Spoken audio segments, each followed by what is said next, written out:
사사기 16장 우리 28절에서 31절 말씀입니다. 자셨죠? 우리 교독합니다. 삼손이 여호와께 부르짖어 이르되 주 여호와여 구하옵나니 나를 생각하옵소서. 하나님이여 구하옵나니 이번만 나를 강하게 하사 나의 두 눈을 뺀 블레셋 사람에게 원수를 단번에 갚게 하옵소서 하고,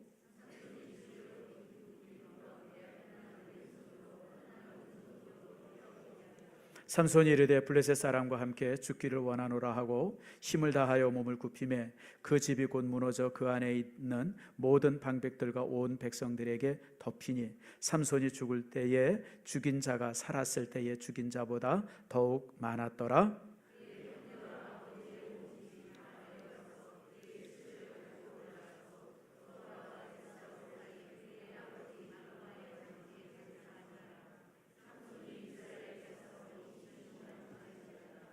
아멘. 기도합니다. 하나님 감사합니다. 오늘 이 시간 하나님께서 함께 하시고 주시는 축복 안에서 우리의 모습이 주 앞에 건강하고 복되고 아름다울 수 있기를 원합니다. 우리의 말씀을 들을 때마다 우리의 가슴이 뛰게 하시고 말씀이 우리를 변화시키며 말씀이 우리를 새롭게 하는 놀라운 은총, 은혜 내리워 주시옵소서. 주의 영이 오늘 우리에게 임하기를 소망하며 특별히 말씀을 들을 때마다 그 말씀 속에서 치유함과 깨끗함의 기적이 있기를 소원하고 오늘 특별히 주의 교회에 등록한 귀한 성도들에게도 동일한 복이 임하게 해주시옵소서. 감사드리고 예수님의 이름으로 기도드립니다. 아멘. 우리가 이렇게 살아보면 우리 국민들의 정서라 그러죠. 정서라, 또 다른 말로 말하면 국민들의 어떤 집단 심리가 있습니다. 그래서 어떤 사건이 일어났을 때 그 사건을 대항하는 그 국민들의 모습을 보면 국민들이 가지고 있는 집단 심리를 보게 되어지고 그 집단 심리를 보게 되어지만 이 사람들이 성숙한 사람인가 아직 미성숙한 국민들인가 이런 것들이 나름대로 판별이 되어지죠. 우리나라에 그동안 이제 몇몇 사건들이 있으면서 국민들이 보여준 집단 심리들이 몇 개 있었어요. 그 중에 참 안타까운 것이 이제 그 대한항공 사건들입니다. 사실 저는 대한항공 사건도 국민들이 굉장히 많이 비판하는데 저는 사실 비판 안 합니다. 혹시 비행기 1등석 타보신 분 한번 손 들어보세요. 이야, 우리 교회 좋은 교회입니다. 1등석 2등석 비즈니스 클래스 타보신 분, 이코노믹만 열심히 타는데 요즘은 이코노믹도 비싸가지고 저가항공만 타시는 분. 저는 어디 갈 때 무조건 저가항공입니다. 근데 너무 좁아요. 이게 내가 이 나이에 아직도 이거 타고 다니면 되나 싶은데 그게 뭐 한 20-30% 싸니까 참 그러는데 저도 1등석을 한번 타봤어요. 1등석을 언제 타봤냐면 성지순례 갔다 오다가 이제 네덜란드에서 비행기를 타고 오는데 그 이렇게 데스크에서 이렇게 표를 이렇게 하는데 이 사람들이 티켓이 없다는 거예요. 자리가 없다는 거예요. 그래서 이제 항공 못 가나 보다 그랬더니 들어가서 그 데스크 앞에 가서 앉아 있으래요. 보니까 이제 나중에 알고 보니까 이게 오버부킹이 된 거예요. 보통 항공사에서 좌석이 100석 있으면 110석 뭐 이렇게 받는데요. 왜냐면 중간에 이제 이렇게 캔슬하는 사람들이 있으니까. 근데 그날은 이제 보니까 뭐 이제 전부 다 열심히 잘 온 것 같아요. 그래서 좌석이 없다고 나보고 거기 가서 하니까 그래서 우리 집사람이랑 둘이 그 앞에서 얼마나 초조하게 불안에 떨면서 앉아 있는지 몰라요. 근데 이제 문을 딱 열기 전에 우리 이름을 먼저 부르더라고요. 그래서 그냥 얼마나 기쁜지 나 같으니 이제 좌석표를 주는데 1등석 좌석표를 줘요. 제가 1등석 타본 사람, 여러분 저 우습게 보지 마세요. 1등석을 탄 사람, 1등석을. 그런데 여러분 1등석은 너무 좋더라고. 우선 넓어서 좋아요. 그 밤 비행기니까 그냥 막 누워서 그냥 뭐 이러고 와도 되고 식사를 갖다 주는데요. 여러분 이코노믹 식사는 이건 벤또예요. 요만한 거 하나. 근데 여기는요. 직접 옆에 와서 뭐 구워주고 막 이러고 그 다음에 또 내릴 때 선물을 주더라고요. 선물을 주는데 이만한 포도주를 하나 줘요. 그래서 그거 내가 우리 집 장롱에 3년간 감춰뒀어요. 혹시 성도들한테 발각이 될까봐 장롱 깊숙이 감춰뒀다가 아무튼 3년인가를 감춰뒀다가 그거 꺼내서 내가 누굴 주긴 줬는데 그 뭐 밝힐 수가 없어요 내가. 그래서 누굴 줬어요. 그러고서 지금도 생각하니까 참 내가 그런 때가 있었구나 싶더라고요. 여러분 내가 한번 물어봅시다. 이코노믹보다 비즈니스가 2배 비싸요. 100만 원 하면 200만 원입니다. 1등석은요 비즈니스보다 또 2배가 비쌉니다. 그러니까 100만 원에 탈 수 있는 비행기를 400만 원에 타요. 자, 우리 내가 권사님, 최 권사님 물어볼게요. 1등석 타면 빨리 갑니까? 빨리도 안 가는데 왜 그거 타요? 예, 1등석 타는 이유는 서비스예요. 1등석은 정말 황제같이 서비스를 해줘요. 정말 옆에서 스튜디오스가 탁 무릎 꿇고 막 음식도 이렇게 고주고 심지어는 막 불고기도 고주고요. 야, 세상에. 그러니까 그런 서비스 때문에 1등석을 타는 거예요. 그러니까 1등석은 안내하는 스튜디오스도 사람이 다르대요. 1등석은 아무나 그거 하지도 않고 거기서 나오는 모든 그런 음식 같은 것도 다르고. 그렇죠, 여러분. 4배를 더 내는데 4배를 더 내는 만큼의 서비스를 받아야죠. 그러니까 항공사마다 1등석에 규약이 있어요. 1등석에서 할 때는 땅콩을 주더라도 어떻게 줘야 되고 뭘 줘도 어떻게 줘야 되고 이게 정확하게 규약이 있어요. 그 규약대로 해야 돼요. 근데 이제 기내 서비스 한다는 부사장이 딱 탔는데 그 스튜디오스가 전혀 매뉴얼대로 하지 않아요. 여러분 같으면 어떡하겠어요? 우리 이창호 집사님, 제일 만만해서 물어요. 직원 몇 명이죠? 5명. 자, 직원 5명이 회사 매뉴얼대로 안 해요. 가서 가져오라고 하면 안 가져오고, 이게 뭐 받을 때는 뭐 꼭 적어서 가져오라고 확인하라는데 확인 안 해요. 그럼 어떻게 해요? 화만 나요? 아유, 내가 전생에 죄가 많아서 그런가 보다. 그러고 참고 건너가요? 아니면 잘라요? 여러분, 퇴사시키죠. 그렇잖아요, 여러분들. 아니, 여러분, 1등석에 매뉴얼이 있으면 여러분 4배 더 낸 사람이 4배 더 낸 만큼의 서비스를 받자고 그 자리에 앉아 있는 건데 그 정확한 매뉴얼대로 안 하는데 그걸 어떻게 해요, 여러분들? 그냥 놔둬요. 물론 심했어요. 난 심했지만 당연하다고 생각합니다. 우리 교회도 직원들이 많아요. 여러분, 부목사님들이 있고 뭐 전사님들이 있고 내가 항상 주지시켜요. 사무실에 누가 오면 항상 일어나서 반가이 웃으면서 맞이하세요. 그냥 뭐 하는 거 많다고 앉아가지고 그냥 본 척도 안 하고 그러지 마세요. 몇 번 주지시켜요. 근데 계속 말 안 들어요. 그럼 어떡하죠? 그러면 다른 교회 가라 그래야죠. 목사가 그렇게 하려는데 단임 목사 말 안 듣는데 어떻게 같이 있어요, 여러분들? 그렇잖아요, 여러분들. 자, 여러분, 내가 광고를 이제 어떤 회사에다 부탁을 했어요. 근데 여러분, 나는 광고비가 그렇게 많이 드는지 몰랐어요. 광고 제작하는데 한 1-20억 이상 든대요. 그리고 그 광고가 TV에 방영되거나 이러면 또 수십억이 또 든대요. 그러니까 광고 한 편 하는데 거의 한 100억 가까이 드는 거예요, 여러분들. 그래가지고 이제 회사에다 광고를 맡겼는데 내 뜻대로 안 해줘요. 내 뜻대로 자꾸만 뭐 다르게 하고. 그럼 여러분들, 아이고 뭐 내가 그냥 지은 죄가 많아서 그런 겁니다. 그러고 넘어가요? 아니면 회사 바꿔요? 저는 몇 번 얘기해서 안 되면 회사 바꿉니다. 저는 성격이 그래요. 한 번, 2번 해서 바꿀 수 있으면 제가 야단을 치거나 책망하는데 이 사람 도저히 안 바꾸겠다, 안 바뀌어진다 그러면 그 사람과 모든 거래를 끊습니다. 여러분, 그렇잖아요. 근데 보니까 광고 제대로 안 해왔어요. 그래가지고 막 야단 치고 소리 지고 그냥 서류를 집어던져서 이것도 광고라고 하냐고. 그게 갑질이에요, 아니에요? 우리 임 장로님 오늘 기도 너무너무 잘하셨는데 그거 갑질이에요? 그게 왜 갑질이에요, 여러분들? 내가 광고 준데 내 뜻대로 해줘야지. 자, 집을 줘요. 집을 하나 이제 내 돈 주고 이제 땅을 사가지고 집을 짓는데 인부들이 말을 너무너무 안 들어요. 이렇게 해달는데 저렇게 해놓고 저렇게 해놓는데 이렇게 해놓고 그냥 막 아무튼 여러분 같으면 그냥 지나가겠어요? 아니면 가서 뒤엎겠어요?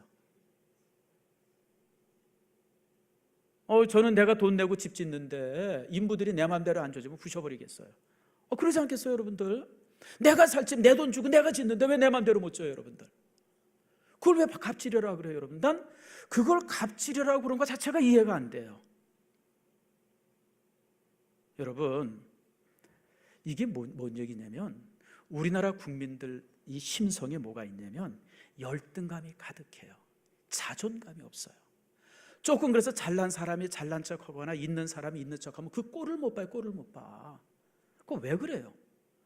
나는 잘난 사람이 잘난 척하는 것에서 하등의 불만이 없어요. 왜요? 잘난 사람이 잘난 모습 하는데 잘생긴 사람이 잘생긴 척 하는데 그게 왜 불만이 있어요, 여러분들? 이게 뭐냐면 우리나라 국민들 자체가 이 집단 심리가 열등감이 있습니다. 그러니까 이 집단 심리 열등감 때문에 뭔 얘기가 하나 있으면 그냥 막 그냥 그러고, 자존감이 약하고 그 약한 자존감 속에서 그냥 복수하고 막 지금 그러는 거예요. 그래서 나는 우리 국민들이 좀 더 성숙해야 되겠다. 이제 민주주의 된 지 아직 80년밖에 더 되나. 아직 더 많이 성숙해야지. 더 시간이 더 많이 필요하구나. 제가 항상 그런 생각. 물론 그분들이 조금 그 반응을 좀 다르게 했으면 좋죠. 그랬을지라도 조용하게 야단치고, 그리고 회사 가서 이제 심할서 받고, 그리고 무슨 뭐 보직을 옮긴다든지 그랬으면 참 보기가 좋았을 거예요. 근데 거기서 이제 그렇게 막 성비를 버럭 내고 그런 것이 조금 내가 볼 때 좀 아쉬워요. 집질 때도 마찬가지고. 2달 전입니까 돌아가신 LG그룹의 구본무 회장, 그분은 참 괜찮았잖아요. 회장하는 동안도 참 사람이 괜찮았고요. 돌아가시면서 유언을 했어요. 내가 죽으면 내 재산 중에 50억을 공익재단에 기부해 주세요. 그래가지고 그분이 돌아가시고 한 달 있다가 그 돈이 이제 공익재단에 기부가 됐다고 하는 걸 이제 제가 신문에서 봤어요. 참 그걸 보니까 참 좋았어요. 여러분, 우리나라 옛말이 있어요. 꽃향은 백리고, 주향은, 이건 좀 거시기에 그냥 넘어갑시다. 인향은, 사람의 향기는 몇이라 그랬어요? 만리라 그랬어요. 여러분들, 좋은 사람의 향기는 만리가 가요. 만리가. 좋은 사람의, 구본무 회장 같은 분의 그 선한 삶의 향기들은 참 많은 사람들이 귀감하고 좋게, 참 잘 산 사람이다. 근데 여러분들 참 이렇게 그 조씨 일가의 그런 모습들 사실 참 너무했죠. 참 사람들이 아쉽다. 거기에 좋은 인격만 갖춰줬으면 그 사람 참 얼마나 참 좋을까. 참 그런 사람들의 나름대로 그런 모습들도 참 우리에게 향기가 아니라 좀 악취처럼 이제 드려지죠. 여러분, 제가 이 말씀을 특별히 드리는 이유는 뭐냐면 오늘 사사기 삼손 때문에 그렇습니다. 삼손은 참 모든 것을 가진 사람이에요. 여러분, 우리가 사사기를 쭉 읽어서 우리는 잘 모르지만 사사기 전체는 편집된 책입니다. 이 사람 이야기, 이 사람 이야기, 이 사람 이야기, 그런 이야기들을 쫙 모은 거예요. 근데 그 중에 삼손에 관한 이야기가 쓰여진 부분은 가장 문체가 화려합니다. 다시 말하면 삼손 자체가 굉장히 지능이 높았던 사람이에요. 아주 그런 사람이죠. 그러니까 삼손은 그냥 힘만 센 사람이 아니라 머리도 굉장히 좋았고요. 또 모든 것이 갖추어진 사람이에요. 이런 사건이 있기 전에 이미 그는 사사로서 사역을 했던 사람이에요. 그런데 여러분, 참 안타까운 것이 그의 삶이 참 이렇게 참 무너지죠. 사사들이 참 많이 있지만 이렇게 비참하게 죽음을 맞이한 사사는 삼손 하나밖에 없습니다. 모든 사사들이 힘들고 어려운 가운데서 이렇게 사사를 맡게 되지만, 그러나 그의 이 말년이 되어지면 참 나라의 평안을 가져다 주고 참 좋은 모습으로 항상 사사들의 끝이 되어지는데, 삼손은 그렇지 못했어요. 삼손은 그때 가장 비참하게 적의 손에 의해서 죽음을 당합니다. 참 안타깝죠. 그래서 오늘 이 시간에 이런 삼손의 실수를 바라보면서 우리가 하나님께서 왜 삼손의 이야기를 성경에 이렇게 남겨두셨을까, 이 부분들을 함께 우리가 교훈받으려고 합니다. 전에도 제가 말씀을 드렸지만 여러분, 태어날 때 가지고 있는 조건은 그렇게 중요하지 않습니다. 물론 부러운 게 많죠. 제가 옛날 삼수할 때 이제 대학 들어가려고 이제 도서실에 가서 공부를 시작했어요. 그래서 고등학교 졸업하고 취직해서 한 1년 반 보내다가, 그러다가 이제 내가 대학 들어가야 되겠다, 공부해야 되겠다. 그래서 이제 직장 간두고 이제 도서실에 들어갔어요. 그때 이제 딱 도서실 한 달비 가지고 들어가서 한 달비. 그러니까 6월 달에 끊었는데 7월 달은 어떻게 해야 할지 기약이 없이 이제 아무튼 그래도 이제 그래가지고 이제 이 중고 서점에 갔더니 뭐가 있냐면 삼위일체 책이 있어요. 우리 때는 삼위일체 참 많이 있어요. 삼위일체 책 한 권 사고, 또 국어 자습서 한 권 사고, 국사책 한 권 사고, 일반 사회책 하나 사고, 4권의 책을 사가지고 그리고 이제 도서실에 딱 들어갔어요. 그때 도서실에서 같이 공부하던 애 중에 하나가 저희 동네 목재 솥집 아들이 있었어요. 쌍둥이인데 되게 부자예요. 근데 이 친구는 부자가 중요한 게 아니라, 나는 뭐 누가 부자다 뭐 그런 거 이렇게 부러워하는 별로 안 했는데 마음 씀씀이가 달라요. 이 친구는 뭘 사면 콜라를 하나 사면 한 3개, 4개 사가지고 주변에 있는 친구들 하나씩 막 주는 거예요. 우린 누구 하나 주려고 그러면 얼마나 고민을 많이 해요. 그래서 콜라 줄 수 없으니까 어떻게 콜라를 한 병 사게 되면 그냥 억지로 저 멀리 가서 사가지고 그냥 저 구석에 가서 먹고 들어오지. 가난하니까. 근데 그 친구는, 저는 그러니까 그 당시 그 친구가 왜 부러웠냐면 이렇게 베푸는 게 인색하지 않은 게 너무너무 부러웠어요. 야, 참 저 친구는, 우리는 누구에게 선한 일 한번 하려면 되게 고민을 많이 해야 되는데 저 친구는 선한 일이 너무너무 자연스럽게 되는구나. 저는 솔직히 그게 너무너무 부러웠었어요, 그 당시. 여러분, 물론 이렇게 좋은 조건 속에서 태어나서 또 이게 좋은 인격도 갖고 뭐 그럴 수 있으면 너무너무 좋죠. 근데 여러분, 대반 그렇지 않더라고요. 예수님의 그 족보, 마태복음 1장에 나오는 예수님의 족보를 보면 좋은 왕 다음에 어리석은 왕들이 또 얼마나 많이 태어나요. 솔로몬 같이 훌륭한 왕의 아들이 누구예요? 르호보암이잖아요. 아주 미련한 아들이 태어나서 결국 나라를 반토막 내잖아요. 그 외에 보면 나쁜 왕 밑에서 또 이제 좋은 왕들이 태어나요. 그러니까 조건이 그렇게 중요하지 않아요. 내가 어떻게 사느냐가 참 중요하죠. 삼손 바로 전에 사사가 누구냐면 입다입니다. 입다. 이름이 왜 이렇게 너무 좋죠? 벗다가 아니라 입다예요. 근데 여러분, 그 입다는요, 입다는 그 어머니가 누구냐면 창녀였었어요. 엄마가 창녀예요. 성경은 기생이라고 기록이 되어 있는데 기생이라고 기록되어 있는 모든 성경의 내용은 창녀입니다. 몸 파는 여자예요. 몸 파는 여자가 부잣집에 몸 팔아가지고 거기서 이제 애가 난 거예요. 근데 여러분, 그렇게 태어난 아이가 대접을 받겠어요? 뭘 받겠어요? 학대받고 멸시받다가 결국 동네에서도 쫓겨나가지고 양아치가 돼서 한쪽 구석에서 양아치 노릇하면서 살아요. 그러던 입다가 이 국민들로부터 청함을 받고 뭐 그런 가운데서 이제 저가 사사가 되어지고 그러면서 이제 나라를 참 평안케 합니다. 정말 그 흑수저 중에 흑수저인데 입다는 정말 전기저적인 사람이죠. 근데 바로 그 다음 사사인 삼손은 모든 것을 가지고 태어난 사람이에요. 자질이나 능력이나 기대와 조건들 모든 것을 지닌 때 태어난 사람인데 그의 삶을 가장 비참하게 마칩니다. 여러분, 좋은 조건이나 이런 것 부러울 수는 있어요. 그러나 여러분, 그게 인생을 좌지우지한다고 생각하지 마세요. 여러분, 내가 어떻게 사느냐죠. 나는 부모님이 어때서. 여러분, 난 지금도 이 얘기할 때마다 종종 해요. 70년대 김양현이라는 사람들이 있어요. 지존파 70년대죠. 근데 그 사람들이 재판을 받는데 뭐라 그러면 그 사람들이 했던 얘기가 뭐냐, 무전 유죄, 유전 무죄, 뭐 이 얘기를 했어요. 돈이 많으면 뭐 그러면서 뭐 얘기를 하는데 뭐 자기들은 뭐 초등학교 다닐 때 뭐 크레용복 가지고 가서 손바닥 맞고 뭐 막 그랬다 그러면서 재판석에서 막 그러고 그냥 막 사회를 향해서 지탄했던 기억이 있어요. 나 근데 그때 그 기사를 이렇게 읽으면서 그랬어요. 아니, 그럼 나도 지존파 돼야 되네.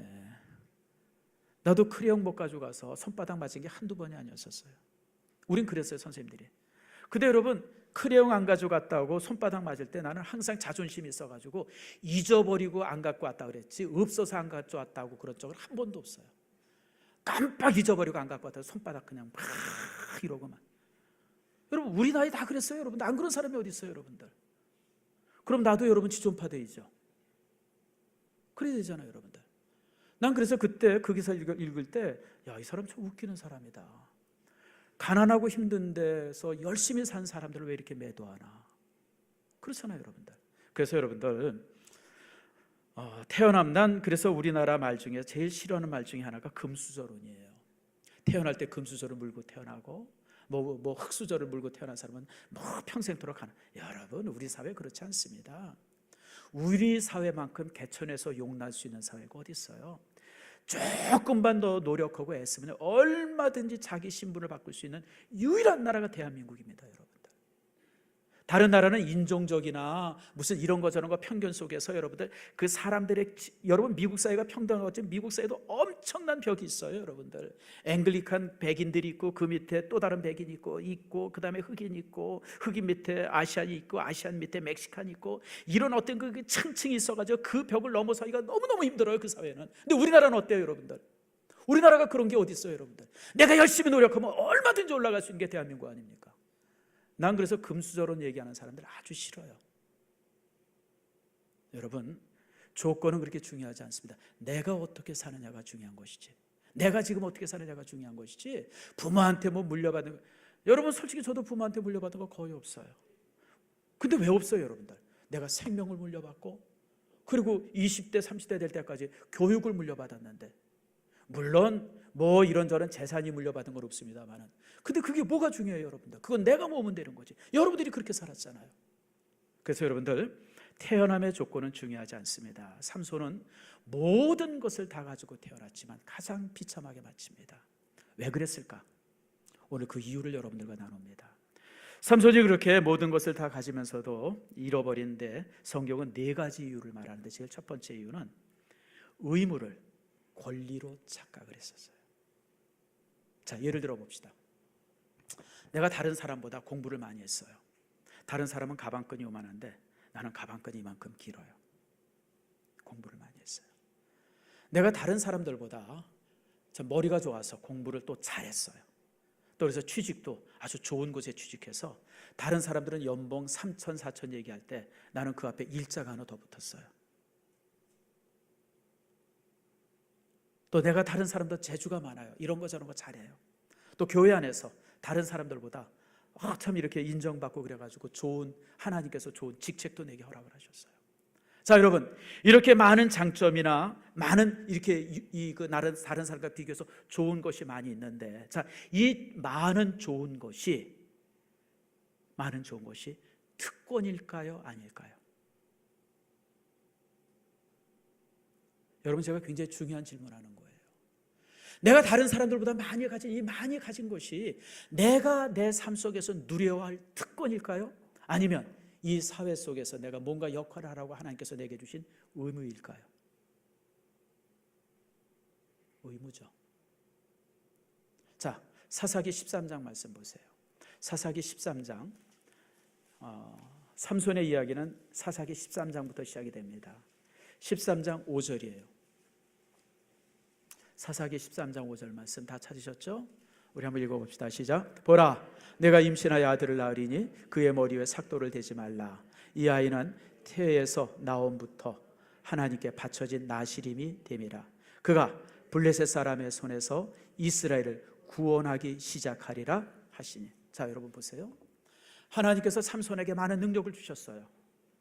태어날 때부터 이미 삼손이 태어날 것을 예언하셨고, 그리고 이제 그에게 능력과 어떤 지능과 이런 많은 것들을 주셨어요. 근데 그 많은 것들이 삼손이 즐기라고 준 거예요? 아니면 또 다른 목적이 있어요? 뭐라고 그래요? 성경은 지금 그 많은 이 능력들은 하나님께서 왜 주셨냐면, 따라합시다. 이스라엘을 블레셋의 손에서 구원하기 위하여. 그래서 주신 거예요. 그래서 주신 거. 하나님께서 삼손에게 많은 거 주셨어요. 정말 역발산 기계새처럼 그냥 산을 들어서 옮길 정도로, 당나귀뼈 하나, 그 턱뼈 하나 가지고 1000명의 사람을 죽일 정도로, 성문을 그냥 확 뜯어가지고 지고 막 뛰어 올라갈 정도로, 그 정도로 힘이 셌어요. 머리도 좋았어요. 수수도 끼는 거 보세요. 그런데 삼손은 그것을 자기 민족을 구원하기 쓴 게 아니라 지 마음대로, 지 생각대로, 지 판단대로 그냥 자기 영광을 위해서 그냥 이쁜 사람들 보면 다 쳐부르고, 어디 가서 그냥 쓸만하면 그냥 다 그냥 거기 가서 그러고. 이게 삼손의 실패의 첫 번째예요. 성도 여러분, 하나님께서 여러분에게 주신 수없이 많은 것들이 있어요. 그것은 여러분이 즐기고 누리라고 그런 게 아니에요. 이웃을 향해서 하나님을 위해서 쓰라고 주신 거예요. 제가 어제 저녁에 집에서 영화를 한 편 봤어요. 그 TV, 요즘 TV가 영화가 많이 나오잖아요. 케이블 TV가 되죠. 영화가 많이 나오는데, 영화 제목이 뭐냐면 월드 트레이드 센터라고 하는 영화예요. 그러니까 2002년이죠. 미국의 그 무역회관이 무너지면서 이제 거기 있는 이 갇힌 사람들, 묻혀진 사람들을 구원해내는 그런 영화예요. 근데 참 난 미국의 참 국민 정서가 참 대단해요. 막 이 빌딩이 무너지고 막 이런데도 불구하고 경찰들, 이런 사람들은 사람 구하라고 빌딩으로 들어가는 거예요. 우리나라는 지금 제천 소방대 문제 가지고 누가 화재 원인이냐 뭐 이거 가지고 재판하잖아요. 소방원들이 와가지고 이거 끌 수 있는 데 와서 껐냐 안 껐냐 뭐 이런 문제 가지고 막 재판하고 그래요. 근데 참 미국 사람들은 참 내가 위대한 점을 뭐냐면, 막 무너지고 이러는데도 그냥 거기 들어서 사람 구하게도 그 경찰들이 수백 명이 들어가서 그러다가 또 완전히 무너져 버리잖아요. 그래서 사람 구하러 들어갔던 경찰들이 거의 다 죽어요. 그리고 이제 거기 몇 사람들이 이제 잿더미에 이제 돌더미에 묻혀 있는 거예요. 바로 그 얘기예요. 그런데 그 상황인데 어떤 사람 하나가 나오는데 그 사람이 사장한테 가가지고 나 잠깐 뉴욕에 갔다 와야 됩니다. 왜냐하면 내가 해병대 출신입니다. 내가 해병대 출신입니다. 해병대는 다른 사람을 돕는 사람입니다. 지금 저렇게 묻혀 있는데 사람들이 묻혀 있는데 내가 여기서 직장 생활할 수 없습니다. 그래서 이 사람이 뉴욕까지 가는 거예요. 차 몰고. 그래가지고 예전에 입었던 해병대 옷 입고 해병대 그 기구 가지고 그리고 이제 들어가요. 그러니까 사람들이 이제 해가지고 그러니까 또 무너질 것 같으니까 다 이제 사람들 철수시키는데 이 친구는 자기 혼자 들어가는 거예요. 사람들이 말리니까 나는 해병대입니다. 나는 사람을 돕기 위한 그런 직책이 있는 사람입니다. 그러면서 다른 사람들은 다 이 사람 혼자 들어가요. 그러다가 또 거기서 사람을 하나 만나가지고 그 남은 사람 하나를 찾아가지고 막 돌아다니다가 결국 그 사람을 구원해내는 이야기예요. 저는 그 영화를 이렇게 보면서 가슴이 참 먹먹했어요. 아니, 해병대라고 하는 그 군인의 직책만 가져도 사람 생명 구하려고 저렇게 무너진 곳에 들어가는데 난 참 뭐하고 있었나. 내가 참 저런 열심이나 생명에 대한 저런 열심이 있었을까. 그래서 참 저는 영화 내내 보면서 항상 그 마음이 참 이거 좀 답답하고 그런 걸 느꼈어요. 나중에 이제 다 구원되어지고 막 이런 장면 보면서 참 이렇게 일종의 이제 이 회복은 되긴 했지만 여러분 그래요. 하나님께서 여러분에게 주신 수많은 재능들이 있어요. 여러분 어디다 쓰고 계세요? 잘 먹고 잘 살고 그걸로 만족하고 계세요? 하나님께서 여러분에게 그거 하라고 주셨을까요? 여러분 혼자 잘 살라고 생명 주셨고, 여러분 혼자 잘 먹으라고 여러분 좋은 직장 주셨고, 여러분 혼자 재밌게 살라고 여러분들에게 이런저런 재능들 주셨겠어요? 여러분 인생 그렇게 살면 안 돼요. 삼손은 그렇게 사는 바람에 그 모든 장점들을 가지고 그렇게 비참하게 죽은 거예요. 내가 가지고 있는 모든 재능과 내가 가지고 있는 모든 특별한 이 능력들은 하나님께서 이웃을 위해서, 민족을 위해서, 하나님의 나라를 위해서, 영광을 위해서 쓰라고 주신 것이에요. 여러분 그거 잊지 마세요. 그걸 잊으면 우리의 삶은 그때부터 무너집니다. 두 번째로 삼손에게 또 하나 문제는 뭐냐면 분노를 조절하지 못했어요. 여러분 제가 종종 얘기하지만 분노는 나쁜 게 아니에요. 나는 분노를 나쁘다고 생각해 본 적이 없어요. 우리가 어떤 상황에서 분노할 수 있어야 돼요.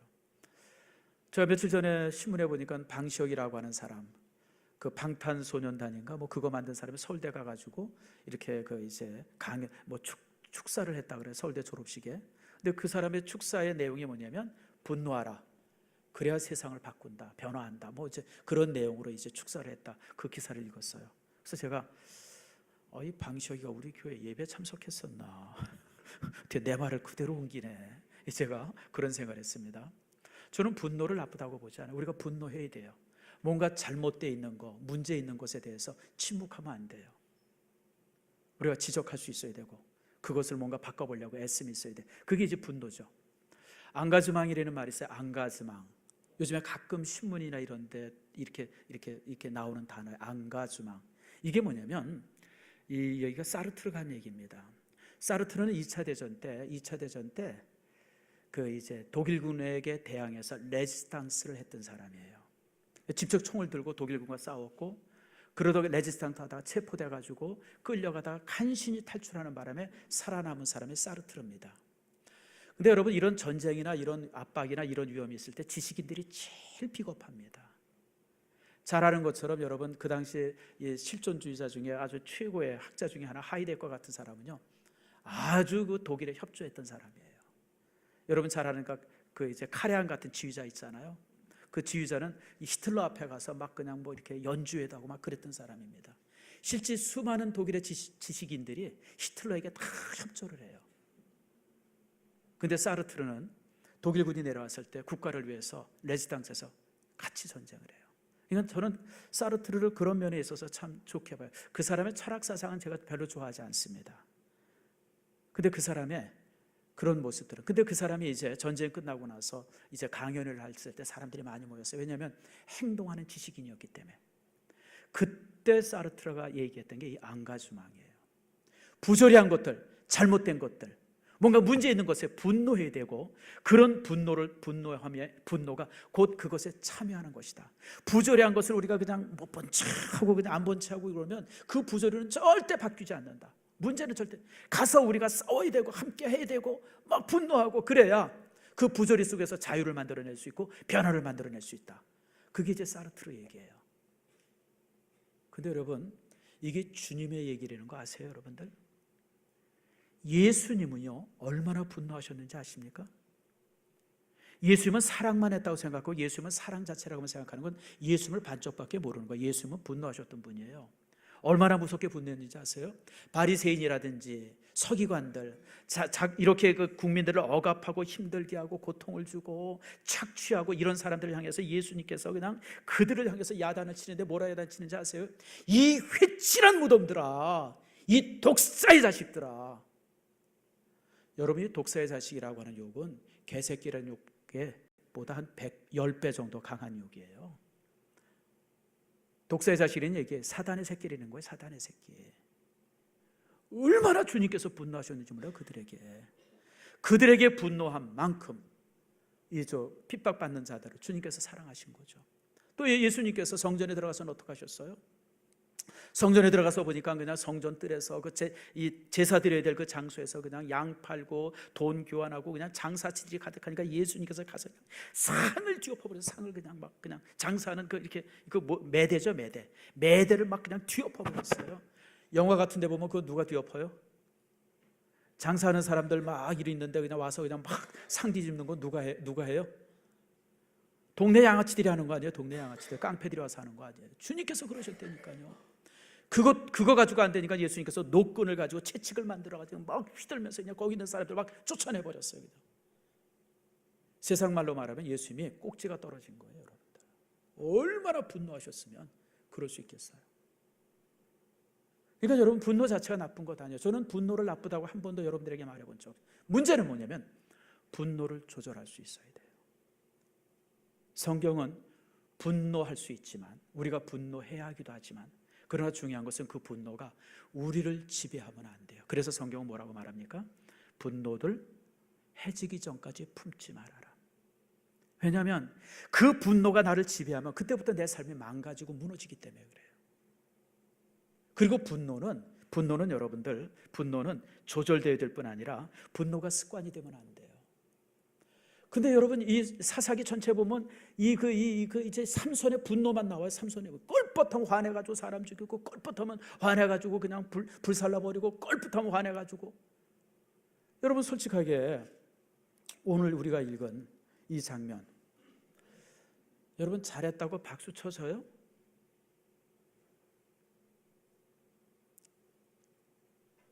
삼손이 제단을 그들의 신전을 무너뜨려 가지고 그 신전 안에 있던 사람들을 수천 명을 몰살시켰어요. 난 솔직히 박수 안 쳐져요. 여러분, 사사기에 수없이 많은 사사들이 전쟁을 했을 때 전쟁의 목표가 있었어요. 이스라엘 민족을 괴롭히거나 힘들거나 와서 빼앗거나 그들에 와서 착취하거나 그들과 대항해서 다 싸웠어요. 근데 사사기에 나오는 삼손의 전쟁 얘기는 하나도 그런 목적이 없어요. 그냥 분노하고 그냥 화나니까 막 그냥 뜰 불태워버리고 사람들 그냥 나귀뼈로 쳐 죽이고. 솔직히 여러분들, 우리가 이런 부분 잘해야 돼요. 우리가 우리의 성격들 중에 분노가 습관화되거나 또 분노가 이렇게 여러분 이제 우리를 지배해서는 안 되지만, 그러나 여러분 이 분노가 나쁜 건 아닙니다. 그래서 여러분, 오늘 삼손의 두 번째 문제는 분노를 조절할 줄 몰랐어요. 우리가 어떤 문제에서 문제가 있다라고 지적하는 것은 나쁜 게 아니에요. 그러나 그것이 이제 또 위장된 분노가 또 있지 않습니까? 요즘에 위장된 분노가 뭐예요? 적폐라고 그러잖아요. 적폐. 적폐한다 그래가지고 자기 그냥 분노를 아주 교묘하게 지금 사용하잖아요. 여러분들, 분노가 문제죠. 세 번째로는 이제 또 하나는 뭐냐면 절제가 부족했어요. 절제. 여러분 좋은 게 있어요. 여러분 우리 예수 믿는 사람이 좋은 거 즐길 수 있어야 돼요. 여행해야 되고요. 또 오락 있으면 오락도 있어야 되고요. 좋은 어떤 그런 거 있으면 여러분 그것도 해야 돼요. 여러분 그게 나쁜 게 아니에요. 여러분 오락이 왜 나쁩니까? 게임 왜 나빠요 여러분들? 아이들 게임 해야죠. 난 아이들이 게임하는 건 난 나쁘다고 생각 안 해요. 문제는 뭐냐면 그게 절제되지 않는 데 문제가 있어요. 삼손은 이 좋은 것에 대한 절제가 없었어요. 그러니까 이쁜 사람 보면 그냥 무조건 자기 아내 삼고 그냥 이렇게 절제가 부족한 거예요. 결국 그런 절제의 부족이 그의 삶을 무너뜨리죠. 혹시 여러분 유하라고 하는 시인 아십니까? 유하라고 하는 시인이, 이 사람은 유하라고 하는 분은 시인이면서 또 이제 영화 제작자이기도 하시고 뭐 이제 아주 재미난 분이에요. 그분이 쓴 유명한 그 시 제목이 뭐냐면 바람 부는 날이면 압구정동으로 가라. 여러분 그 시 아시죠? 시 내용은 몰라도 여러분 시 제목은 들어봤을 거예요. 근데 그 시 내용은 뭐냐면 이제 압구정동이 이렇게 이제 자본주의에 가지고 되어진 쓰레기가 가득한 곳이고 뭐 이제 그런 것에 대한 비판인데 실제 가려낸 얘기는 아니에요. 근데 그분의 시 중에서 재미난 시가 하나 있어요. 시 제목이 뭐냐면 오징어입니다. 오징어. 제가 읽을 테니까 여러분 잘 들어보세요. 총 20자도 안 돼요. 근데 여러분 이 시가 우리 가슴을 그냥 쾅 쳐요. 자, 제가 읽습니다. 눈앞의 저빛, 찬란한 저빛, 그러나 저건 죽음이다. 의심하라 모든 광명을. 별로 감동이 없네요. 이게 뭐냐면 오징어 얘기예요. 오징어. 여러분 동해안에서 오징어 잡을 때 뭐예요? 오징어 잡을 때 여러분 미끼 써요 안 써요? 오징어 잡을 때 미끼 안 씁니다. 오징어는요 집어등이라죠. 불만 탁 켜놔요. 불을 탁 켜놓으면 오징어들이 쫙 몰려들어요. 그러면 낚싯바늘 집어넣어서 그냥 걸져 올리는 거예요. 바로 그 얘기예요. 찬란한 저빛, 눈앞의 저빛, 그러나 저건 무엇이다? 죽음이다. 빛이 찬란하고 그러니까 그게 좋은 건지 알고 오징어가 막 몰려드는데 결국 그게 뭐라고요? 죽음이에요. 그래서 결론이 뭐냐면 의심하라 모든 광명을. 요즘에 젊은 사람들, 요즘 우리 주변에 광명이라고 비춰지는 게 얼마나 많습니까? 환하게 빛나는 것들이 얼마나 많아요. 근데 그 환하게 빛나는 거 항상 우리가 의심해야 돼요. 왜냐하면 그게 뭘 가져다 줘요? 죽음이에요. 파멸이에요. 의심해라 모든 광명을. 여러분 삼손은 절제가 없었어요. 자기가 좋은 거면 다 좋은 거예요. 그냥 자기가 좋은 거면 그냥. 그러니까 블레셋 여자를 어떻게 여러분 사사가 블레셋 여자를 자기 아내로 얻을 수 있어요? 첩으로 어떻게 얻을 수 있어요? 그냥 이쁘니까 그냥 무조건 가서 첩으로 삼고 그냥 뭐 아무튼 별짓을 다 했어요. 결국 그게 그 인생을 망친 겁니다. 마지막으로 하나 더 볼 것은 여러분 자신에 대한 과신이죠. 자만심입니다. 삼손의 이야기가 사사기 13장부터 17장까지 있어요. 13, 14, 15, 16, 17 5장이 16 4장이 삼손에 관한 이야기입니다. 근데 여러분 그 이야기 중에 삼손이 기도했다고 하는 기록이 하나도 없어요. 왜냐하면 삼손은 기도할 필요가 없었어요. 워낙 힘이 세니까 자기가 하고 싶은 대로 다 할 수 있으니까. 그러니까 기도 안 하는 거예요. 마지막 기도가 뭐냐면 오늘 우리가 읽은 본문인데 사실 이걸 기도라고 얘기해야 될까 막 생각할 정도로 복수심에 불타가지고 하나님 나한테 힘 주시면 내가 내 눈을 빼버린 놈들 이제 오늘 그냥 아주 아작을 내버리겠습니다. 이 내용 아니에요. 이게 기도라고 봐도 되나 싶을 정도로. 사실 이건 기도도 아니죠. 저주죠.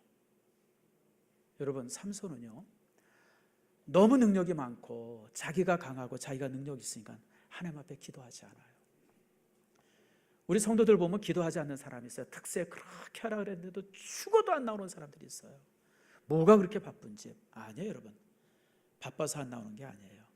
자기가 강해서 난 기도하지 않고도 얼마든지 살아갈 수 있어요. 자신 있는 사람은 기도하지 않습니다.